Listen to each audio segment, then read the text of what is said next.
এবং শিক্ষা ব্যবস্থার যে স্বার্থ, সেই স্বার্থ নিয়ে আমরা কথা বলছি। আমরা প্রতিদিন তাদের সাথে বিভিন্ন দাবি দেওয়া, বিভিন্ন নীতি পরিবর্তন নিয়ে আলোচনা করছি। আমরা আশা করি প্রাথমিক শিক্ষা মন্ত্রণালয়ের মাননীয় উপদেষ্টা এবং পুরো উপদেষ্টা মণ্ডলী, মাননীয় প্রধান উপদেষ্টার নেতৃত্বে তারা শিক্ষকদের এই দাবির প্রতি বিবেচনা দেখাবেন। তারা সংবেদনশীলতার সাথে এই সব দাবি মেনে নেওয়ার ব্যবস্থা করবেন। আপনারা শান্তিপূর্ণভাবে আন্দোলন করেন, আমরা আপনাদের সাথে আছি। আমরা জানি সমাজে আপনারা গুরুত্বপূর্ণ ভূমিকা রাখেন।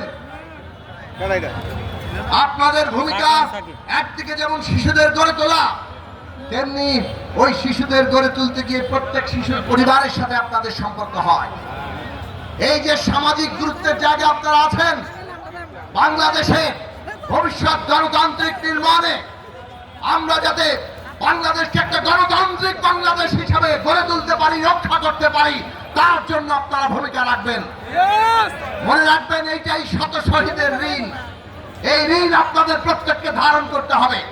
গণতন্ত্র না থাকলে কোনো কিছু অর্জিত হবে না। আমরা দেখেছি কিভাবে একদল ফ্যাসিস্টরা তারা নানান যুক্তি দিয়ে ফ্যাসিবাদ কায়েম করেছিল আর দেশের লক্ষ লক্ষ কোটি টাকা লুট করে পাচার করেছিল।